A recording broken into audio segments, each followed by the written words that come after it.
Hello, my name is Clarence Stevens. I'm with Natural Wonders. I'm the guest leader for this virtual walk today, Naturalist Walk, on behalf of the Sackville Rivers Association and for snow days for the Sackville Business Association. So right now we're standing at one entrance of the trail, the Glendale entrance. There's a bus stop right here if anyone needs to catch a bus to reach the park.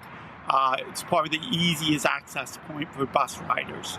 The main trail is 3.3 kilometers long. So we're going to take you along this trail and introduce you to some of the exciting things to see along this trail. This is actually one of my favorite winter trails to walk. You'll find out why. Right behind me, we have some trembling aspen trees, and on the other side of the trail, there are some gray birch trees as well, and also with the trembling aspens. We'll take a closer look at gray birches in a few minutes, but that sort of combination is one of the 9 habitats that we find along the Greenway here. And that combination is one of the things that we see often after a fire.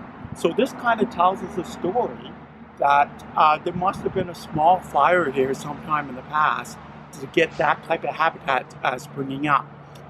These aspen trees shoot up after fires, and one thing that's really interesting about them is there's only actually one tree there, one individual tree. The rest are all clones of the original tree. So trembling aspens will colonize a new area, and then they'll put up a whole bunch of clones of each other. Some of the oldest clone colonies in the world are dated around 8,000 years of trembling aspens, so 8,000 years old. So who knows how long this colony's been here or how long it'll be here. Maybe thousands of years after we're gone even. So it's kind of exciting, to think that cloning technology is still something that we humans are struggling with. But here's a tree that figured it out thousands of years ago. This example of a couple of the gray birches that we just mentioned, they're right next to the aspens, but a little hard to get both in one shot. So we'll spread out the shot a little bit. Examples of the gray birch that we just mentioned that are grown in association with aspens. They're very similar to the white birch. They can easily be identified by their bark. It's not quite as bright as the white birch, it's grayer. And of course, in the summertime, the leaves are more tapered towards the tip. Sometimes you can look on the ground and find some of the leaves. I don't see one immediately in my but if we did switch around here a little bit, there's a good chance of finding some of the leaves. So as we come along from Glendale, you'll come to an area of the path where there's high railings, and that's because there's a stream that comes in that joins the Little Sackville. And this is often a great spot where people stop to watch minnows. So it's a good minnow watching spot. It's because of the extra nutrients that are being brought in, the converging of the stream with the river to create extra oxygen, that sort of thing as well. So it's kind of a cool spot. Here we are coming off of Alder, the Alder Street entrance into the park. And I wanted to talk about this tree. This is our only native evergreen species that loses all its needles in the wintertime. So it's not really an evergreen in that sense. It belongs to the evergreen family, but it's deciduous, which basically just means it drops its needles. This is the tamarack, and tamaracks normally grow in wetlands and especially bogs. So there's only a few. This little side spur trail is the only place in the whole park where you can find any tamaracks left. So this was obviously a bit of a bog or a wetland at one point, and just a few of these trees are still surviving here. Everywhere, nowhere else in the park can they be found, or they died out as the area became drier and less of a bog.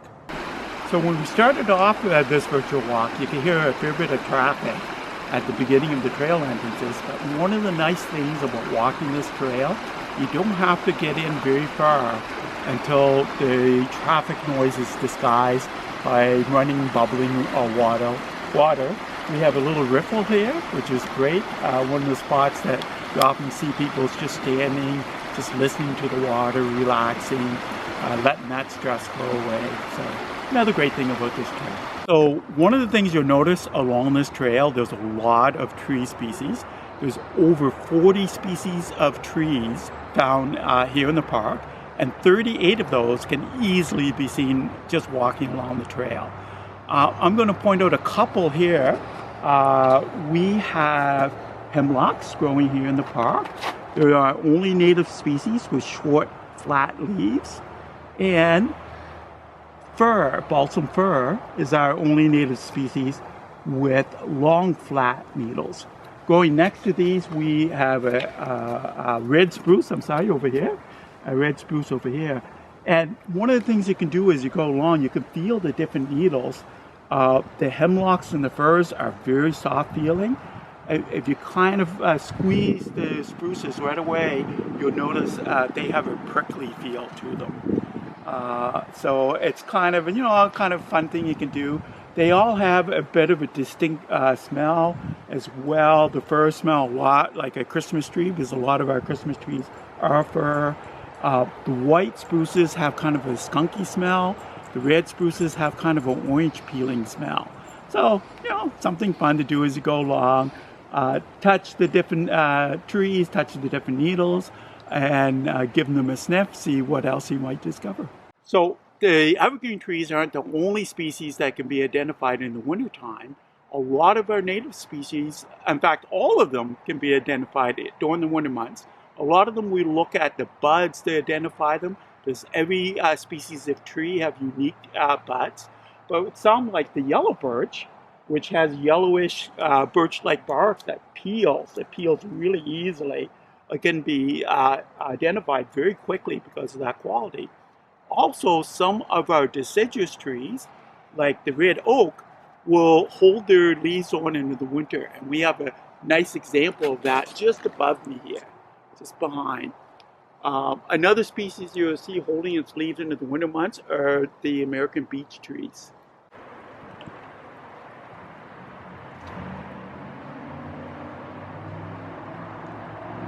All right, what we have here on the video is a northern pintail. And northern pintails, only very few of them are seen here in Nova Scotia during the winter months. So we're quite fortunate to see this type of duck. Mallards, which are the ones with the green heads, of course, are very common in the city. And one of the things that birds look for in the wintertime that's very important to them is open water. So any place where you can find some open, fresh water, you're bound to find some interesting species. So that's one of the benefits of the little Sackville Greenway, is it has open, fresh water year-round. On the trail, this time it's a female green-winged teal. It's half the size of the mallards, and if you look closely, there's a little green patch on the side. This is a memorial that you can find along the Sackville Greenway Trail. It's to remember people that are no longer with us, to remember their struggles, and to help those that are still here as well. We'll have a moment of silence as the camera pans over some of the decorative rocks and flowers that people have placed here.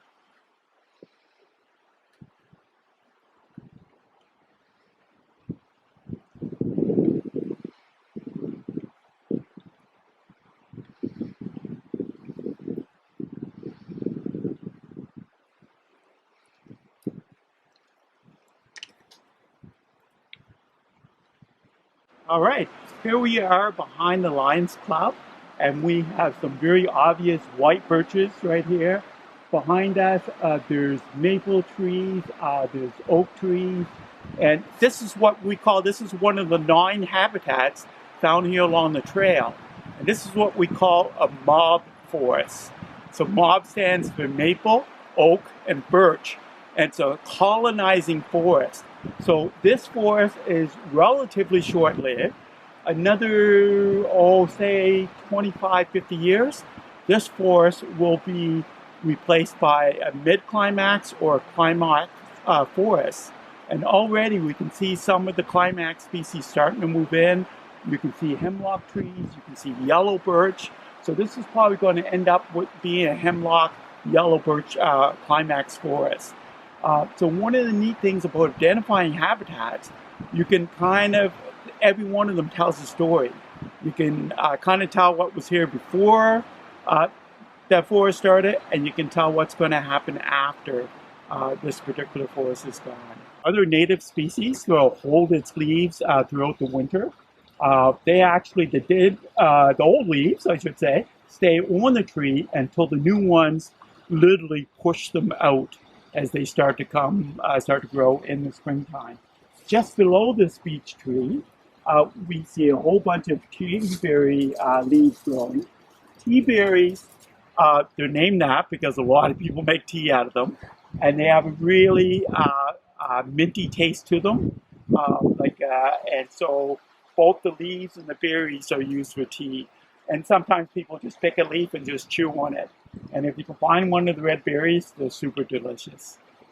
These are Norway spruces. As the name suggests, they're not native to Nova Scotia, but they've become naturalized in a lot of spots. There's some nice rows of them here along the trail. And they're really important species. They provide home to a number of bird species. In fact, we have 3 species of cardinals that nest in the park, and one of them always nests in this patch of Norway spruce. Norway spruce in a lot of areas of the world are used as Christmas trees, and they are a very fast-growing species. So with most tree species, when they're fast-growing, they're short-lived. These guys are the exception. They're fast-growing. Their lifespan is about 300 years. So they can get quite large during that time. They're also famous for the longest cones of any spruce species in the world. And you can often find those laying here on the ground. And people gather them and collect the seeds and grow them at home. Their wood is also used as tone wood in Stradivarius violins. So they're famous for that reason as well. On the corner of Sackville Drive and Riverside, the beginning, one of the entrances, or trailheads to the Sackville Greenway Trail. We're going to point out a number of interesting species that you see along this section of the trail that you will not encounter elsewhere. So here we go. We have the long-needled Norway Pine. These are once thought of as popular Christmas trees, but they fell out of vogue because the needles made it very difficult. The long, sharp needles made it very difficult to decorate for Christmas. A native found along the trail is the Austrian Pine. Also along this section of the trail, you'll see a lot of white willows because this section is actually a floodplain. Okay, and last but not least, along this trail, this part of the trail is a multiflora rose. There's over 150 species of birds that go crazy for these rose hips. They're nice and tiny, like pea size, so easy to swallow and loaded with nutrition. These are not unique to this section of the trail. In fact, you'll find them throughout the park here or throughout the trail, and it's one of the most important species that grow here along the trail when it comes to wildlife. And right behind the KFC, you'll find this a beautiful example of a white spruce. Sometimes white spruces and red spruces can be hard to tell apart, but this is a really healthy looking one. So you can see the bluish white needles on the trees. You can also see the little white spruce cones that make it unique.